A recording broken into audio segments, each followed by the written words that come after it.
Golconda fort ভারতের হায়দ্রাবাদে অবস্থিত একটি প্রাচীন দুর্গ। ভৌগোলিকভাবে এটি ভারতের তেলেঙ্গানা রাজ্যের অন্তর্গত। গোলকুন্ডা হীরক খনির জন্য বিখ্যাত। আশেপাশে হীরক খনি থাকার কারণে গোলকুন্ডা দ্রুত একটি বাণিজ্য কেন্দ্র হিসেবে বিকশিত হয়। আসুন দুর্গটির ইতিহাস জেনে নিই।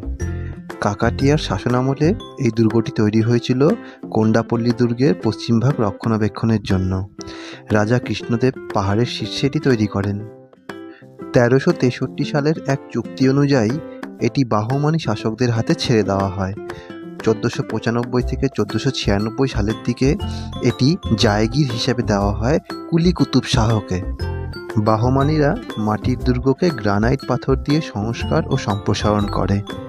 1538 সালে গোলকুন্ডায় কুতুবশাহী রাজবংশ প্রতিষ্ঠিত হয়। তখন থেকে 62 বছর ধরে মাটির কেল্লাটি প্রথম 3 জন কুতুবশাহী সুলতান দ্বারা বর্তমান কাঠামোতে প্রসারিত হয়েছিল, যা গ্রানাইটের এক বিশাল দুর্গ হিসেবে প্রায় 4 কিলোমিটার পরিধি পর্যন্ত বিস্তৃত ছিল।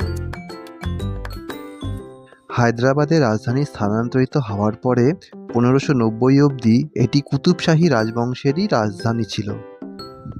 দুর্গটি 1687 সালে পুরোপুরি পরিত্যক্ত হয় এবং যখন মুঘল শাসক অরঙ্গজেব হায়দ্রাবাদ দখল করেন তখন দুর্গটি মুঘল অধীনে চলে আসে। কথিত আছে যে দরবারের হল থেকে পাহাড়ের পাদদেশে অবস্থিত একটি প্রাসাদ পর্যন্ত গোপন সুড়ঙ্গ আছে। আবার এটাও নাকি শোনা যায় যে গোলকুন্ডা দুর্গ থেকে চারমিনার পর্যন্ত একটি সুড়ঙ্গ আছে। দুর্গের এই অংশ থেকে দেখুন কি সুন্দর হায়দ্রাবাদকে দেখা যাচ্ছে। চোখের সামনে বিস্তৃত সম্পূর্ণ একটা শহর দুর্গর এখান থেকে পরিষ্কার দেখা যাচ্ছে। অনুভব করুন, উপভোগ করুন।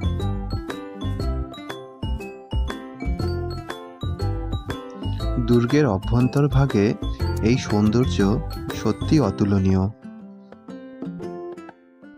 দুর্গটি এমনভাবে বিন্যস্ত যেন ঠান্ডা বাতাস বিভিন্ন অংশে প্রবাহিত হচ্ছে।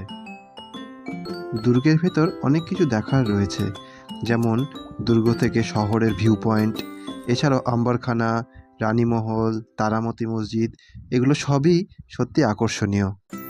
তো বন্ধুরা, তোমরা কখনো হায়দ্রাবাদ এলে অবশ্যই দুর্গটি দেখো, তোমাদের ভালো লাগবে। আজ এই পর্যন্তই থাক। আমার এই ভিডিওটি ভালো লাগলে লাইক, শেয়ার ও সাবস্ক্রাইব করে দিও। ততক্ষণের জন্য টাটা।